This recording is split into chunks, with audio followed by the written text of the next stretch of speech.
Hello दोस्तों, आपका quick selection पर स्वागत है।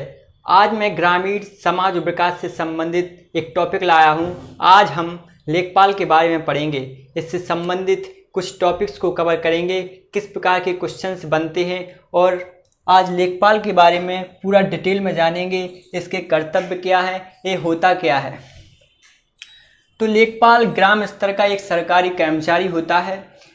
इसके अंडर में एक या दो ग्राम इसके अंडर में होते हैं और इसके अधिकार में आने वाले जो क्षेत्र हैं उसमें भूमि मापन और भूमि से जो समस्याएं होती हैं इसका निपटारा लेखपाल करता है। तो इसका इतिहास पढ़ेंगे। तो जो पटवारी प्रणाली है इसकी शुरुआत शेरशाह सूरी के शासनकाल में हुई थी। अकबर ने इस प्रणाली को बढ़ावा दिया और ब्रिटिश काल में इसमें कुछ परिवर्तन हुए, फिर भी इस प्रणाली की शुरुआत, इस प्रणाली जो है यह प्रणाली जारी रही।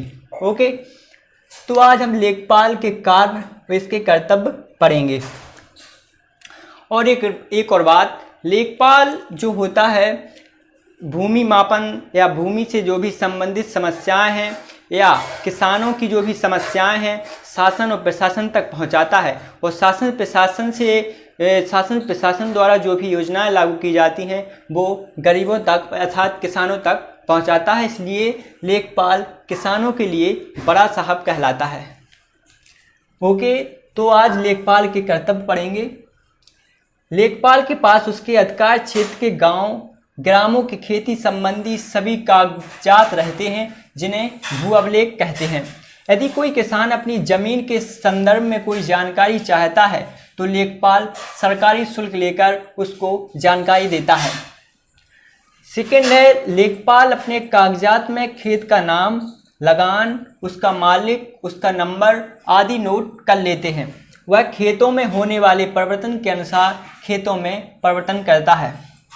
यदि खेत में कोई परिवर्तन होता है तो लेखपाल, जैसे कोई किसी का खेत है उसकी माप बढ़ रही है, घट रही है, जिस प्रकार भी परिवर्तन हो रहा है वह लेखपाल है जो उसमें सुधार करता है। लेखपाल का ये सारा काम होता है। अनावृष्टि, सूखा, अकाल, बाढ़ आदि की जानकारी से अपने उच्च अधिकारियों को अवगत कराता है। इसके आधार पर ही सरकार मुआवजे का निर्धारण करती है। यदि बाढ़ आती है, यदि कोई अनावृष्टि होती है, जैसे भारी बारिश के कारण फसलों का नुकसान हो जाता है, तो इन सब की स्थिति में जो लेखपाल है अपने उच्च अधिकारियों को अवगत कराता है, जिससे उच्च अधिकारी हैं जिनके द्वारा मुआवजे की घोषणा होती है। लेखपाल के पास प्रत्येक गांव का नक्शा होता है। इस नक्शे में गांव के खेत, रास्ते, सड़कें, नदी, तालाब, बाजार, मकान आदि अंकित होते हैं।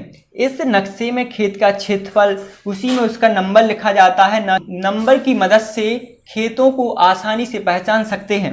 लेखपाल का कर्तव्य है कि वह प्रत्येक वर्ष खेती की माप करे तथा कमी बेसी को नक्शे में अंकित करे।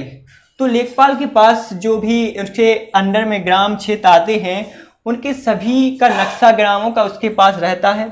उनके पास पूरी जमीन, सब खेत का क्षेत्रफल, उसका नंबर, उनका मालिक, सभी का जो लेखपाल के पास अंकित रहते हैं। इसके बाद किसान के स्वामित्व की समस्त किसी भूमि का विवरण एक रजिस्टर में एक ही स्थान पर खाते के रूप में लिखा जाता है। इसे जमाबंदी कहते हैं। इसकी दो प्रतियां तैयार की जाती हैं, जिसकी एक प्रति तहसील कार्यालय में तथा दूसरी प्रति लेखपाल के पास होती है। तो जो जमाबंदी है, 4 वर्ष में जमाबंदी का रजिस्ट्रेशन किया जाता है अर्थात नवीनीकरण किया जाता है। जमाबंदी का 4 वर्ष में नवीनीकरण किया जाता है।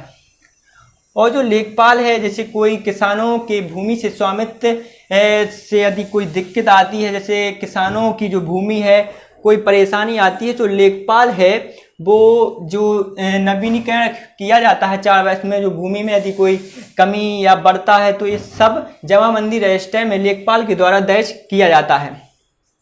लेखपाल तहसील से आदेश का कागज प्राप्त होने पर अभिलेखों की जो प्रतियां हैं प्रमाणित करेगा तथा डाक तहसील को भेजेगा।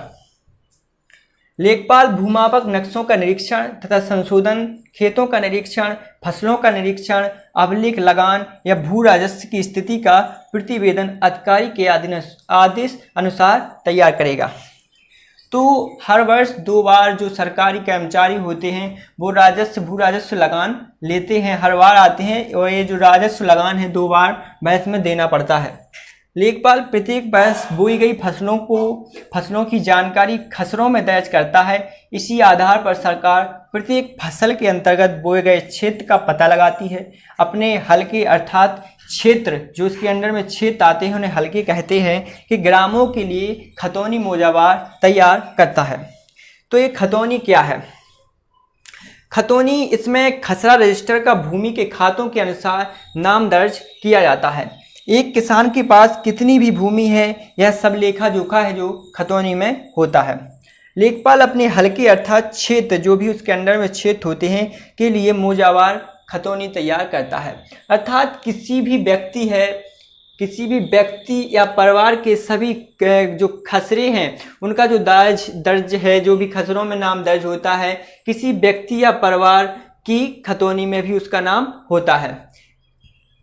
इसके बाद पढ़ेंगे किसी कृषक की मृत्यु अथवा अन्य किसी कारण से भूमि पर उसके स्वामित्व के समाप्त होने की स्थिति में लेखपाल तहसीलदार अथवा कलेक्टर के द्वारा आदेशित व्यक्ति का नाम दर्ज करता है। यदि किसी किसान की मृत्यु हो जाती है और किसी भी कारण से उसके स्वामित्व समाप्त हो जाता है तो जो लेखपाल है तहसीलदार या कलेक्टर के आदेशानुसार उसे उसके स्वामित्व का अधिकार देता है। तो ये आज का टॉपिक हमने बताया लेखपाल के कर्तव्य, किस प्रकार एक कार्य करता है और किन किन समस्याओं के लिए जो लेखपाल है उपयोगी है, आज हमने बताया। और आज एक और टॉपिक है खसरा। खसरा एक कानूनी दस्तावेज होता है जिसमें किसी गांव के जमीन के टुकड़े और उस पर उगाई जा रही जिन्स अर्थात फसलों का विवरण होता है कि कौन कौन सी फसलें उगाई जाती हैं, रबी खरीफ जिस सारी फसलें हैं उनका जो विवरण है वो खसरा में होता है। तो आज का टॉपिक यहीं समाप्त करते हैं, फिर मिलेंगे नेक्स्ट टॉपिक में। नेक्स्ट टॉपिक में लेखपाल और ये सारे टॉपिक खसरा खतौनी इनसे संबंधित कुछ मोस्ट ऑफ क्वेश्चंस लाएंगे जो exam of point of view से बहुत ही महत्वपूर्ण होने वाले हैं। तो नेक्स्ट वीडियो में हम आपको फिर से मिलेंगे कुछ इंपॉर्टेंट क्वेश्चन के साथ।